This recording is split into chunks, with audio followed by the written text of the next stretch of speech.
ఆ బ్రహ్మంలో కలిసి మళ్ళా జన్మ ఎత్తకుండా మోక్షాన్ని పొందుతున్నాడు. అటువంటి స్థితిని పొందుతాడు ఆ జ్ఞానం పొందినటువంటి వాడు. దేవతలు వేరని తాను వేరని తలచిన వాడును, ప్రపంచమునందు గల వేద వ్యవహారము సత్యమని నమ్మిన వాడును, శరీర జీవాదులే నిజమైన తన స్వరూపములని నమ్మిక కలవాడు. ఆ దేవతలు వేరు.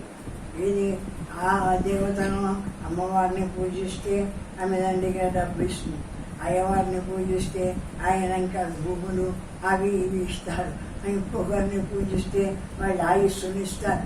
ఈ విధంగా ఎవరెవరు ఏ ఏ ఇస్తారో అనిపిస్తుందో ఆయా దేవతలను ఆయా విధంగా రకరకాలుగా పూజిస్తూ ఉంటాడు. రకరకాలుగా పూజించడం వల్ల ఎందుకు పూజిస్తున్నాడు మాదిరి అంటే వీడికి ఆ కోరికల వల్ల, ఆ కోరికలు దండిగా వచ్చే జన్మకైనా దండిగా డబ్బున్నవాడిగా పుట్టవాలా, ఎప్పటికీ అంత ఆయుస్సు దండిగా ఉండేవాడు, దాన్ని అనుభవించడానికి ఆయుస్సు కావద్దు, అట్లా ఆయుస్సు ఉండేటువంటి వాడిగా పుట్టవాలా. ఇంకా రకరకాల కోరికలు ఉంటాయి. ఆ కోరికలతో మళ్ళా ఒక జన్మ ఎత్తుకొని వస్తూ ఉంటాడు. మళ్ళా కొంతకాలం దాంతో అనుభవిస్తాడు. మళ్ళా కొంతకాలానికి వెళ్ళిపోతుండగానే మళ్ళా ఆ శరీరం పోతుంది, ఇంకొక శరీరం వస్తూ ఉంటుంది. ఈ విధంగా కోరికలు ఎంతకాలం ఉన్నాయో, ఎంతకాలము అది కావాలా ఇది కావాలా అనేటువంటి కోరికలు ఉన్నాయో అంతకాలము జన్మ ఎత్తుతూ ఉండవలసిందే, మరణిస్తూ ఉండవలసిందే.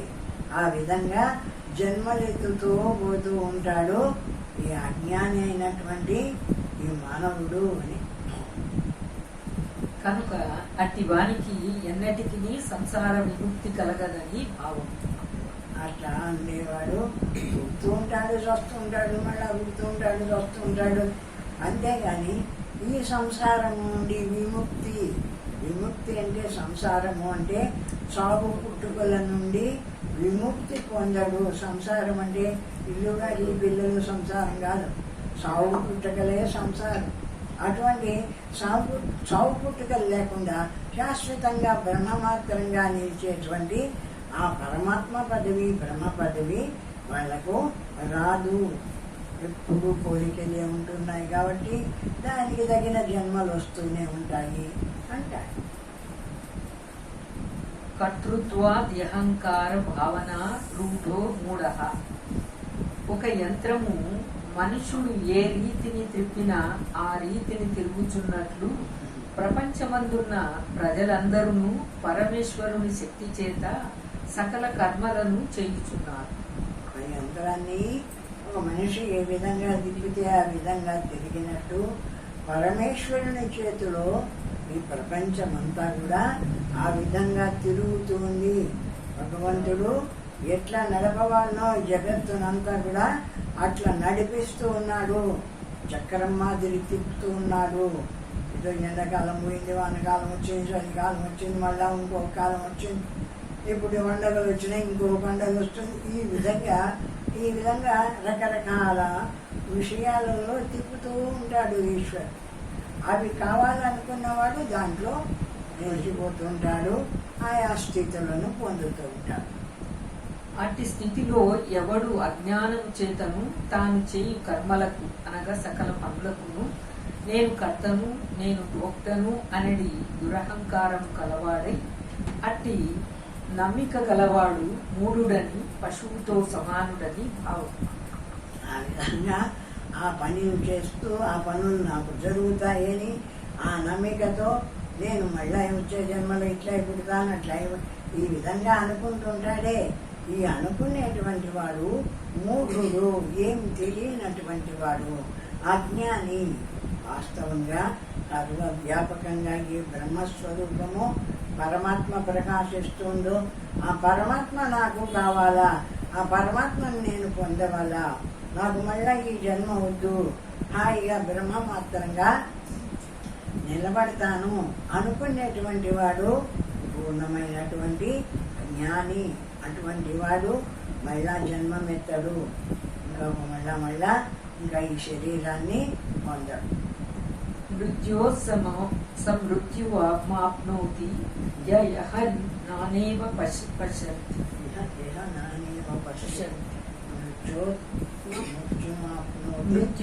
మృత్యుమాప్నోతి యః నానేవ పశ్యతి.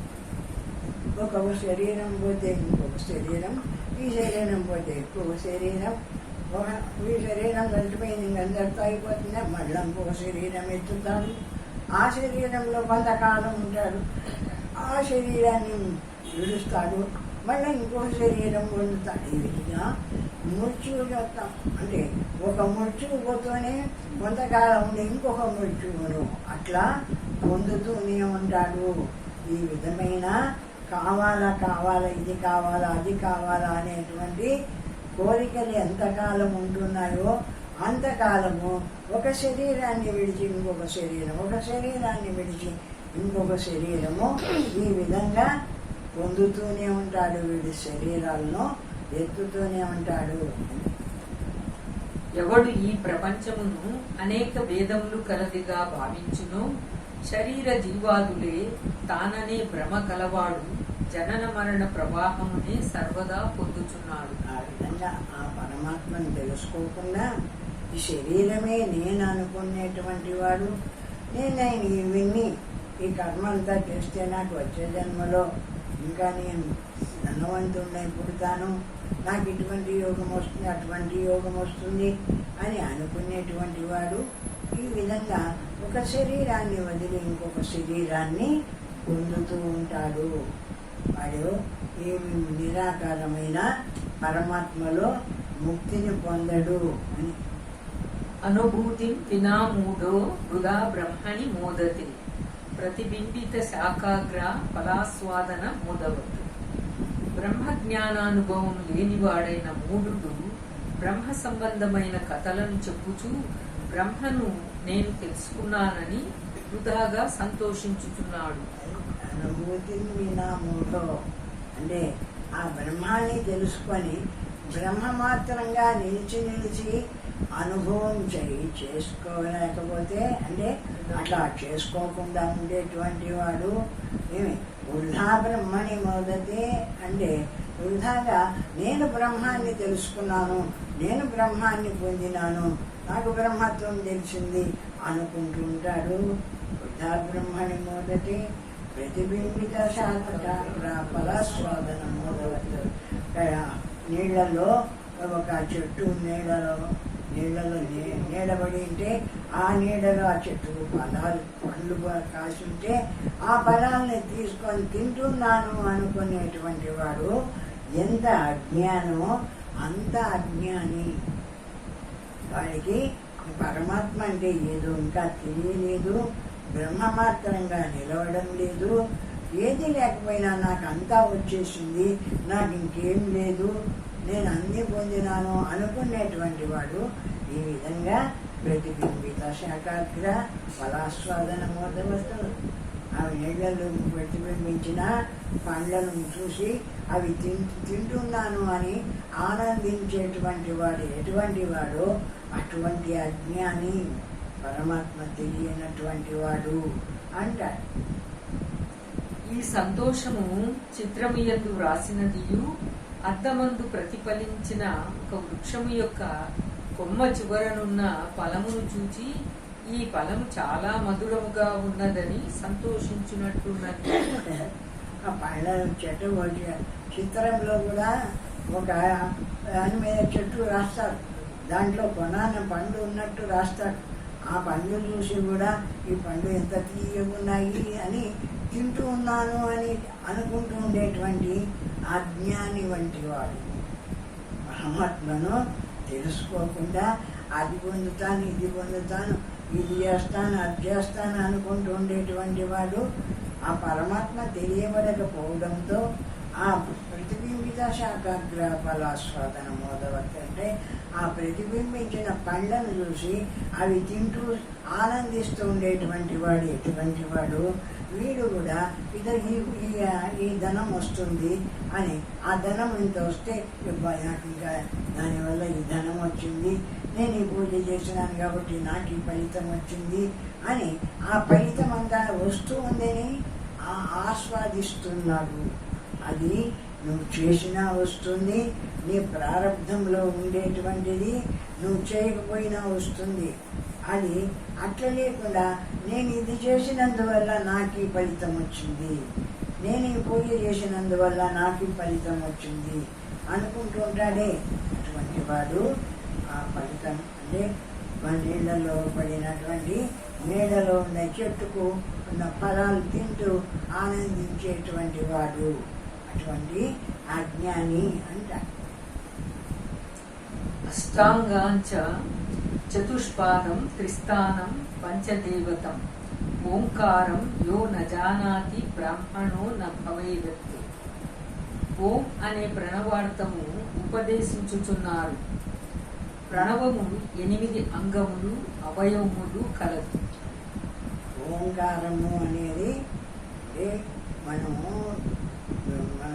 బ్రాహ్మణులకు కానీ శూద్రులకు కానీ గృహస్థులకు కానీ ఓంకారం అధికారం లేదు. ఒక సన్యాసికే ఓంకారం జపించేటువంటి అర్హత. బ్రాహ్మణుడు కానీ ఎంత గొప్పవాడైనా కూడా ఓంకారాన్ని జపం చేయకూడదు. అందుకే మనం ఏం చేస్తున్నాము, ఓంకారం లాంటి శివోహం అనేది కూడా ఆ ఓంకారం ఏ శబ్దాన్ని ఏ అర్థాన్ని ఇస్తుందో ఆ అర్థాన్ని ఇచ్చి ఈ పదం కూడా అదే కాబట్టి ఓంకారం లేకుంటే శివోహం శివోహం అనుకుందాంలే. ఇది కూడా నేను బ్రహ్మస్వరూపం, నేను పరమాత్మను అని తెలిపేటువంటిదే కదా. ఆ బ్రహ్మమాత్రంగా నిలబడవాలి కానీ నీకు మంత్రం ఏదైతే ఏమి.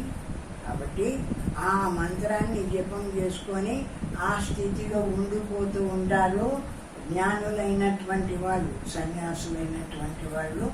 ఆ పరమాత్మ స్థితిని అర్థం చేసుకొని పరమాత్మ మాత్రంగా నిలిచి ఆ అనుభవం చేసుకుంటూ ఉంటారు. ఈ దీంట్లో ఎవరిని లక్షణాలు చెప్తున్నాడు. ఓంకారంలో 3 అక్షరాలు ఉన్నాయి. అది అకార ఉకార మకారాలు, అది జాగ్రత్త స్వప్న సుషుప్తులు. అవి వాటిని గురించి వివరించబోతున్నాడు. ఓం అంటే ఏమిటిది? అవి ఏవనగా అకారము ఉకారము మకారము, అర్ధమాత్ర కాని అమాత్ర కాని, విష్ణుడు తైజసుడు ప్రాజ్ఞుడు సాక్షియు ఈ 8 అంగములు కలదు. విశ్వ తైజస ప్రాజ్ఞ సాక్షి అంటే విశ్వడంటే జాగ్రత్త అవస్థాభిమాని, తైజసుడంటే స్వప్నావస్థాభిమాని, స్వప్న ప్రాజ్ఞుడంటే గాఢ నిద్రావస్థాభిమాని. ఇవన్నీ కాకుండా వీటిని చూసేటువంటి జ్ఞానస్వరూపుడు పరమాత్మ అంటే అది 4వది ఓంకారం, నిశ్శబ్ద స్థితి. ఓం అనేది 3 అక్షరాలతో కూడుకొని ఉంటుంది. ఓం అన్నాక మళ్ళా ఓం అనేదానికి మధ్యలో ఉండేటువంటిది తురీయ స్థితి, నిశ్శబ్ద స్థితి. తురీయం అంటే 4వ స్థితి. ఆ 4వది అయిన బ్రహ్మత్వాన్ని పొంది ఓం అనేటువంటి బ్రహ్మంతో ఎవడైతే ఎట్లా ఉపాసన చేస్తున్నాడో ఆ విధంగా శివోహం శివోహం అని బ్రహ్మమాత్రంగా నిలిచి నిశ్శబ్దంగా నిలిచి, ఈ శబ్దాన్ని ఇది అనకుండా నిశ్శబ్దంగా నిలిచి ఈ బ్రహ్మం నేను, ఈ పరమాత్మ నేను, ఇది నా స్వరూపము అని ఎవడైనా ఉపాసన చేస్తాడు ఆ విధంగా అని చెప్తున్నారు. చతుష్పాదం 4 పాదములు అనగా బిందు నాద కళ కళాతీతములు కాని, లేక సుషుప్తి స్వప్నము జాగ్రత్త తురీయం, ఇవి 4 పాదములు కలదు. 4 పాదాలన్నిటికీ ఉంటాయి ఏంటారు.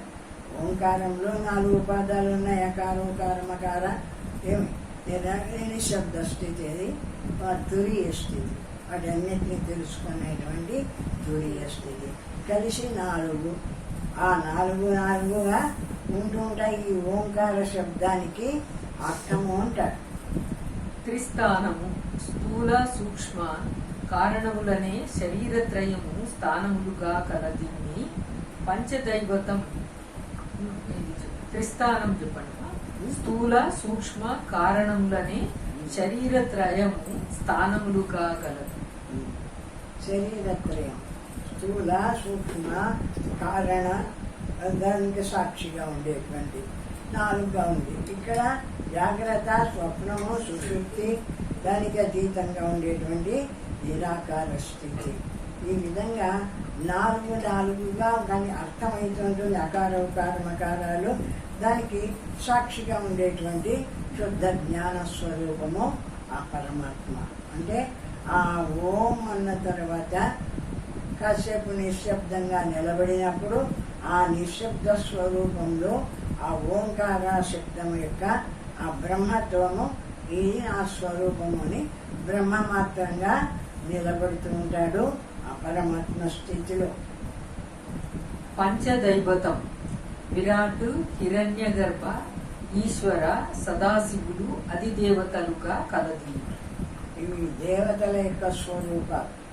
ఇవి ఇప్పుడు మనకు చెప్పినటివి మనకుండే జాగ్రత్త, స్వప్న, సుషుప్తులు, స్థూల సూక్ష్మ కారణ శరీరాలు ఇవి మనకు చెప్పినట్టు. కానీ దేవతలకు చెప్పినటివి మళ్ళా చెప్తున్నాడు. విరాట్, హిరణ్యగర్భ, ఈశ్వర, సదాశివులు అధిదేవతలు. వాళ్ళు నాలుగురుగా విరాట్ పురుషుడు, హిరణ్యగర్భుడు, ఈశ్వరుడు, సదాశివుడు. ఏమంటే ఏంటంటే విరాట్ పురుషుడు అంటే ఇప్పుడు జాగ్రత్త అవస్థ అంతా అందరం అనుభవిస్తున్నాం చూడు. ఇది అందరం అనుభవిస్తున్నాం కాబట్టి ఇది విరాట్. తర్వాత విరాట్ అయిన తర్వాత హిరణ్య గర్భ అంటే అందరం స్వప్నంలోకి పోతాం చూడు. ఆ స్వప్నంలోకి పోయినప్పుడు ఒక్కొక్కడు కాకుండా సమస్త ప్రపంచము స్వప్నంలోకి పోయినప్పుడు హిరణ్య గర్భావస్థ అంటారు. సమష్టిగా వ్యష్టిగా అయితే జాగ్రత్త, స్వప్న, సుషుప్తులు, విశ్వ తైజస ప్రాజ్ఞులు సమష్టిగా సర్వవ్యాపకంగా ఈశ్వరుడు ఎట్లా ఉన్నాడు అనంత రూపమై అంటే ఆ విధంగా సమష్టిగా మళ్ళా చెప్తున్నాడు. హిరణ్య గర్భ ఇంకా ఈశ్వరుడు సర్వవ్యాపకమైనటువంటి ఈశ్వరుడు. ఈ విధంగా 4 అవస్థలుగా సదాశివుడు. ఆ విధంగా 4 అవస్థలుగా సమష్టిగా సర్వవ్యాపకమైన ప్రపంచాన్నంతా ఒక్కటిగా భావించి ఆ విధంగా ఈ పరమాత్మ ప్రకాశిస్తుంది. అటువంటి పరమాత్మ అఖండమై సర్వవ్యాపకంగా ప్రకాశిస్తుంది అని మనం గ్రహించవాలి. విరాట్, హిరణ్యగర్భ, ఈశ్వర, సదాశివుడు అధిదేవతలుగా కలదియు అని ప్రణవార్థమును ఎవరు తెలుసుకొనుచున్నారో వారు నిజమైన బ్రాహ్మణుడు. సమష్టిగా అయితే ఈశ్వర, హిరణ్య గర్భ, విరాట్ పురుషుడు, వ్యష్టిగా అయితే విశ్వతైజస ప్రాజ్ఞులు. ఈ విధంగా ఎవరైతే ఈ ఓంకారం అనేటువంటి ఈ అక్షరానికి అర్థం తెలుసుకుంటున్నారో వాళ్ళు బ్రాహ్మణులు అంటారు. ఈ సంకేతములు తెలియని వారు బ్రాహ్మణులు కారు. ఇది తెలియకపోతే వాళ్ళు బ్రాహ్మణులు జన్మం ఎత్తినా కూడా బ్రాహ్మణకు పిల్లలు పుట్టినా కూడా వాడు బ్రాహ్మణుడు కాదు. ఏమంటే వాడికి ఏమీ లేదు. అట్లనే ఉంది ఇప్పుడు ప్రపంచం అంతా కూడా. అందరికీ తెలుస్తుంది అంటే ఎవడు విచారం చేస్తున్నాడు, ఎవడు తెలుసుకోవాలనుకుంటున్నాడు, ఎవరికి తెలుస్తుంది. పోతుంది కలియుగం. ఈ సంకేతములు తెలియని వారు బ్రాహ్మణులు కారు. ఇచ్చట బ్రాహ్మణులనగా సన్యాసాస్త్రమును పొందిన వారని గ్రహించవలను. ఇది బ్రహ్మ ప్రణవం అని సంజ్ఞ కలగాలి. బ్రహ్మ ప్రణవం. అందుకే సన్యాసులకు ఓంకారం యొక్క జపం సన్యాసికి ఉంది అని, గృహస్థునికి ఓంకార జపం లేదు. గృహస్థుడు ఏదో ఒక పేరుతో ఒక దైవాన్ని కానీ ఏదో శివోహం అని ఆ పరమాత్మ స్వరూపాన్ని, దానికి ఎన్నో పేర్లు ఉన్నాయి. ఆ విధంగా ఆ పరమాత్మ స్వరూపాన్ని ధ్యానించుతాడే కానీ ఈ విధంగా ఓంకారం అనే దాన్ని ధ్యానం చేయగలిగిన వాడు సన్యాసి ఒక్కడే. ఆ విధంగా ఆ సన్యాసే ఆ జ్ఞాన స్వరూపాన్ని తెలుసుకో